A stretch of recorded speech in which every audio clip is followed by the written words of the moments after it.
This is a City AM Studios production. Hello and welcome to Business as Usual, brought to you by Okta, with me, Martin Kimber. And me, Matt Kenyon. Coming up, with the resignation of Wes Streeting, the government has been plunged into chaos. And this was just hours after some surprisingly good economic news. Digital Play, that's what Lego calls its new augmented reality product offering. We'll ask Felix Armstrong what on earth that means. And we'll be talking about a great year for Mr Kipling, but a grim weekend for pub weather.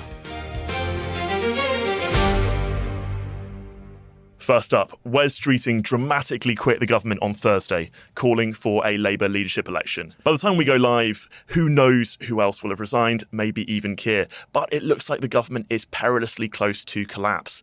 And this was just hours after some pretty good economic news for the government. GDP grew by 0.3% in March. So joining us in the studio to unpack the delicate state of things is our politics and economics wunderkind, Mauricio Alencar. Welcome back, Mauricio. Hello, how are you? Very well, thank you. I can imagine your phone is absolutely popping off today.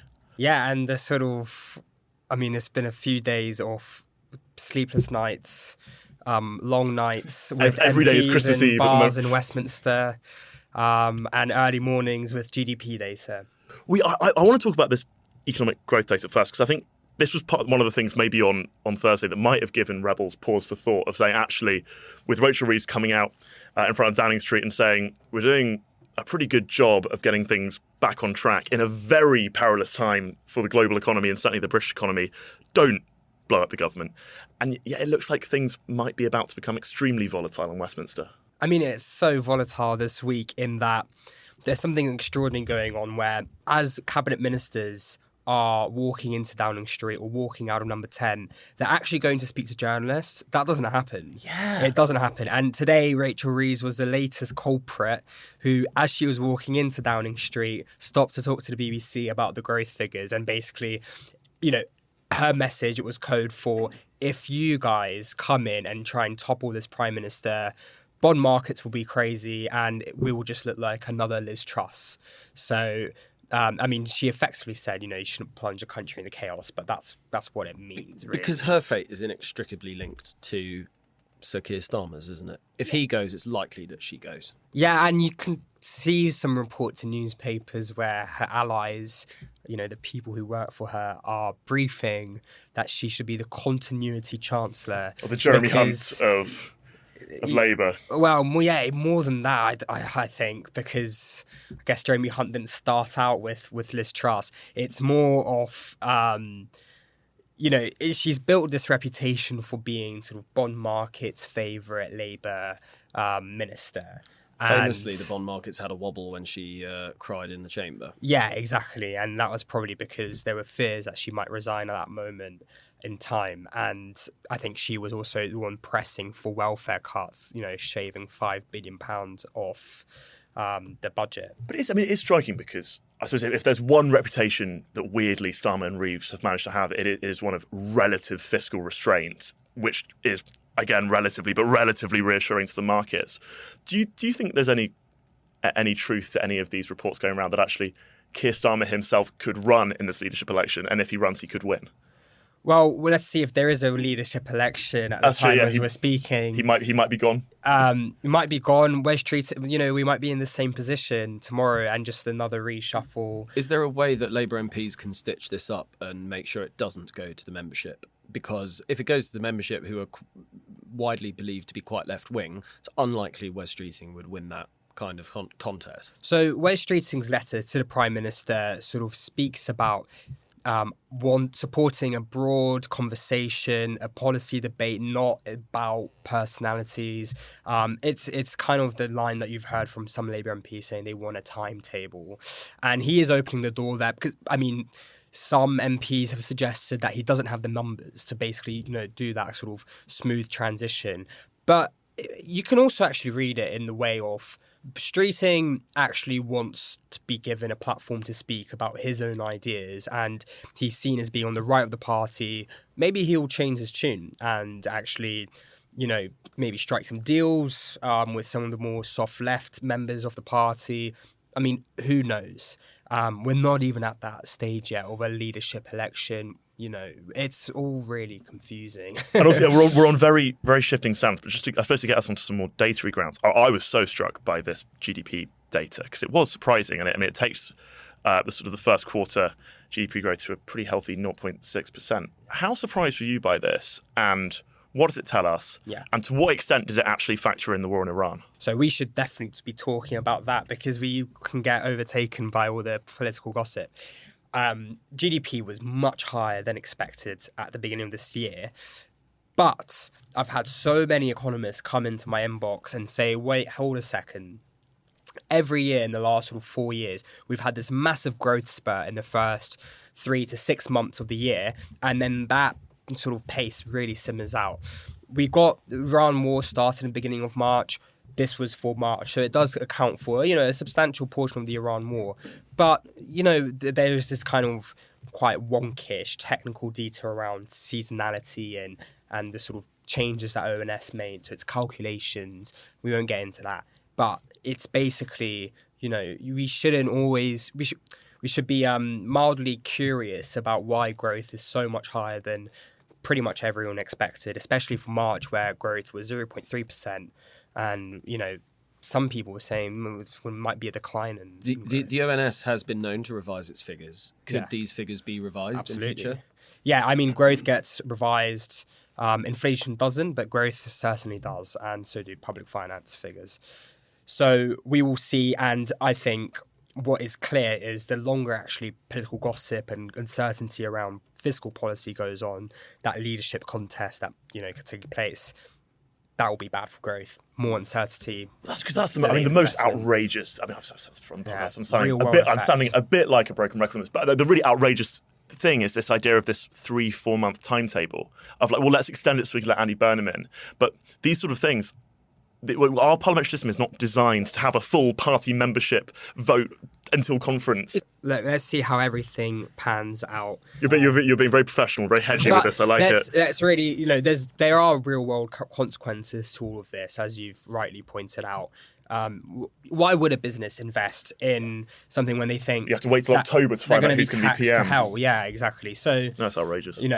We had that with budget last year when no one knew which taxes were going up. This is just a repeat of that, and it's probably over a longer period of time. So it's a bit of a chaotic situation. Westminster loves to implode, but actually this is where power is held. One final question on this, just about, I suppose, the nature of lobby journalism. Now you're in the lobby. Do you think we've now got to a point where our journalism as well, we, but also you guys in the lobby, are actually addicted to killing prime ministers? Good question. I think journalists should always be self-reflective wherever they work.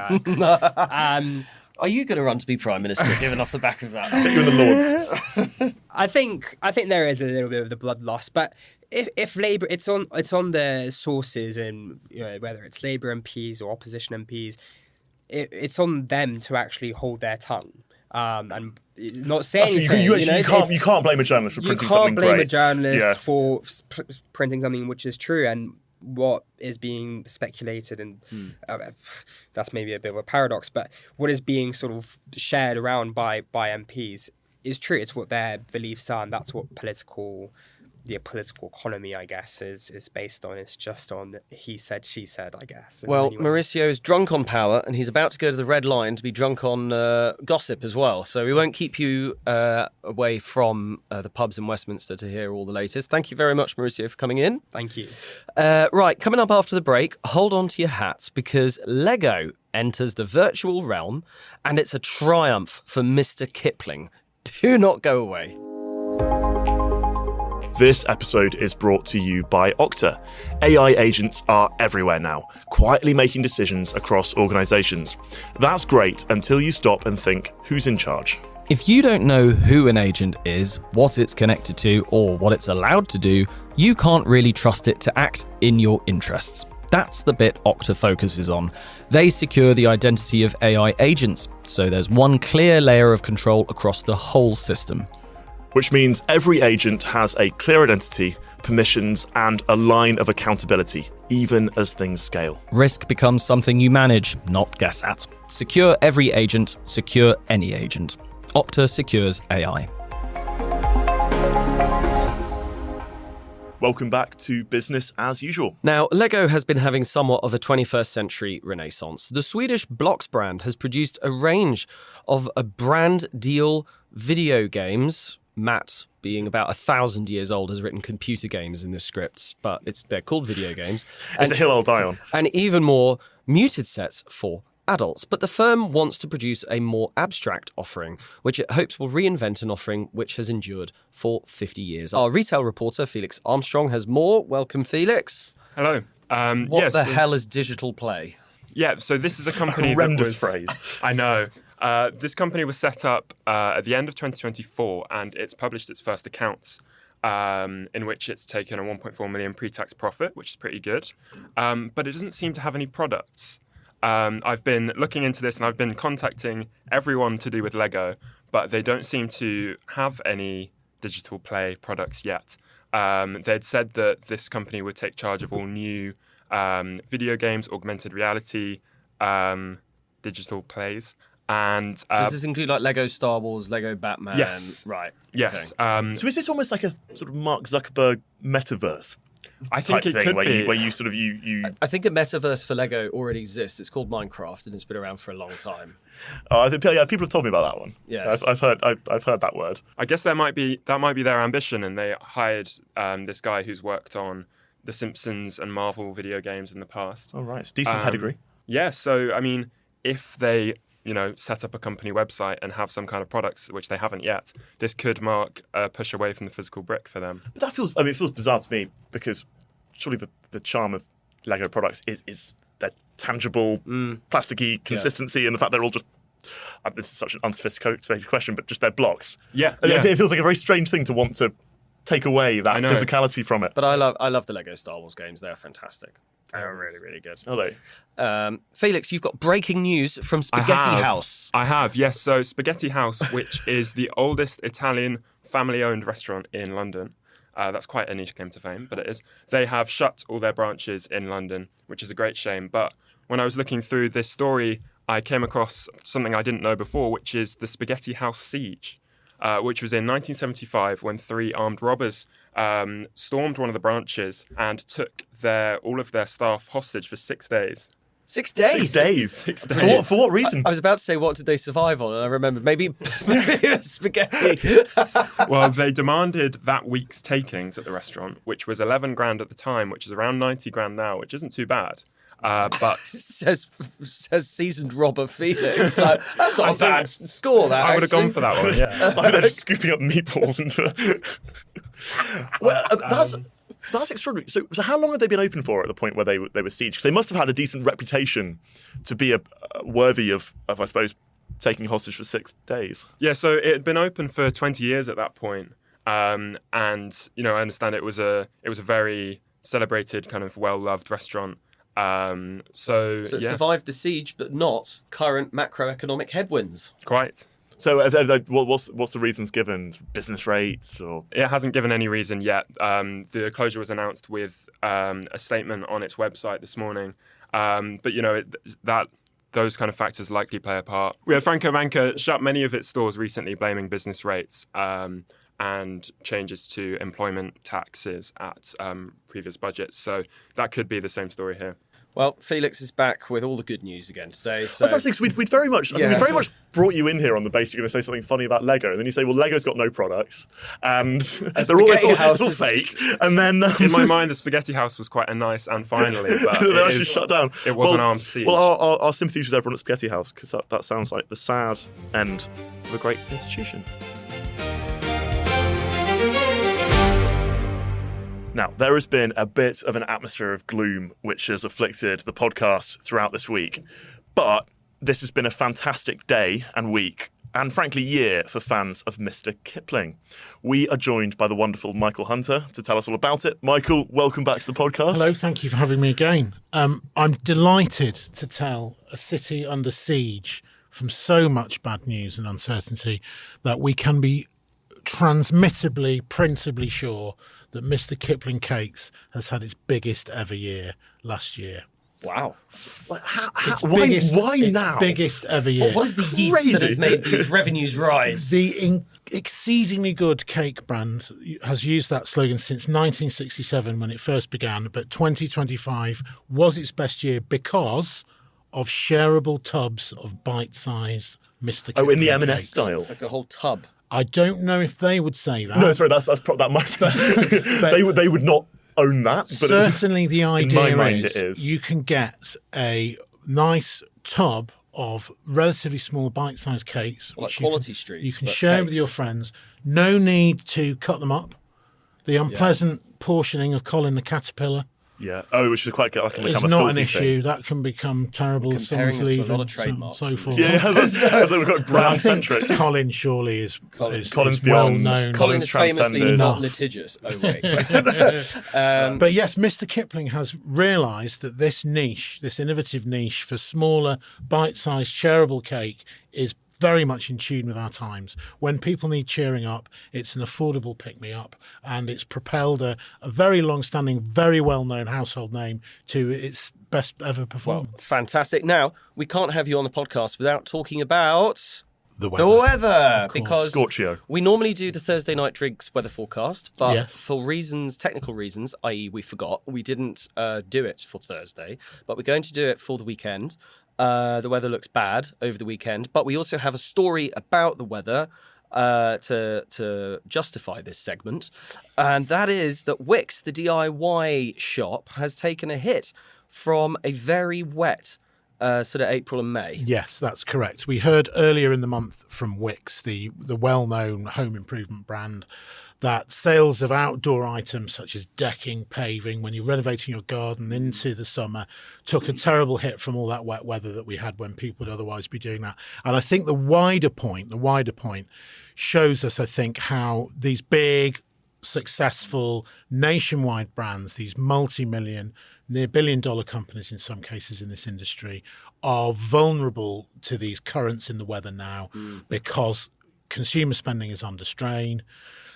People are feeling relatively worried about the wider economic outlook, and that has a multiplier effect on this sense of caution that can creep in. And of course, if you have bad weather on an Easter weekend, which is the biggest DIY weekend of the Exactly. year, then you take a big hit. Exactly. But could we see a late May bank holiday rebound? Because Well- the early forecast for then is looking spectacular. There are hopes that end of May bank holiday, the second bank holiday in May, will help, will be a lot better, will draw people in, or draw people back outside again into the shops and back outside into the gardens. But there is so much riding on all of this, and companies catch an awful lot of flack when they blame the weather.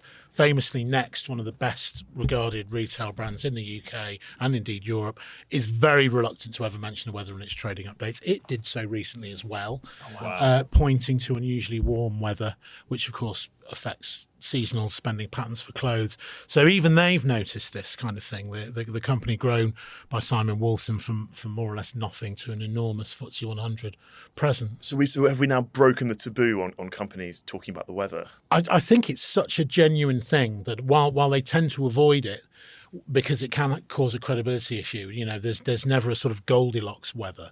It's either too hot or too cold and can be used as an excuse. With consumer spending under such pressure, people will easily shell out on Mr. Kipling cakes.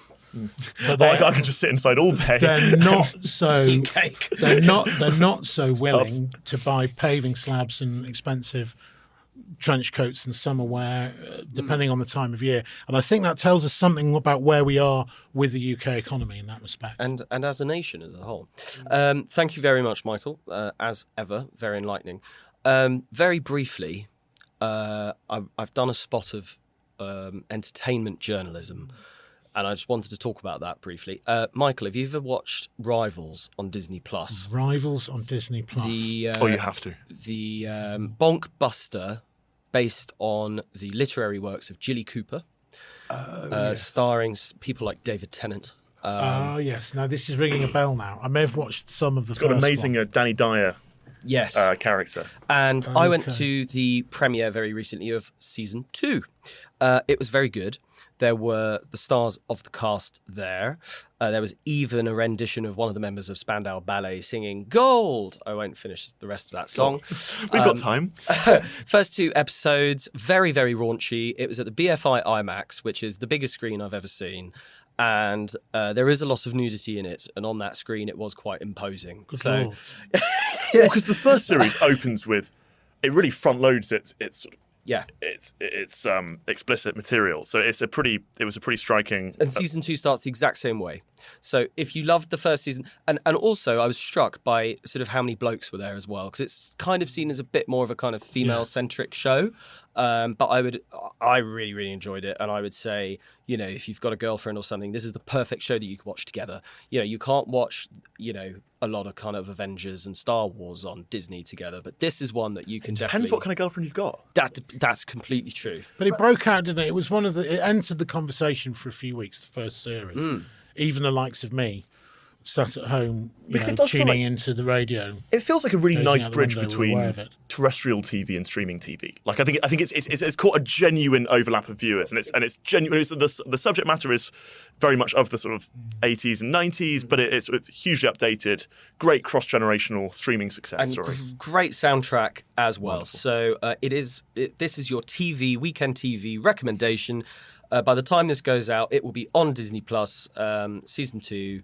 Highly recommend. Anyway, that's all we have time for today. Thank you very much for listening to Business as Usual, brought to you by Okta. As ever, do not forget to subscribe to City AM's daily newsletters and, of course, to download our free app. It even has puzzles now. We'll be back in your podcast feeds next week on Tuesday morning at 6 a.m. But for now, goodbye. Goodbye.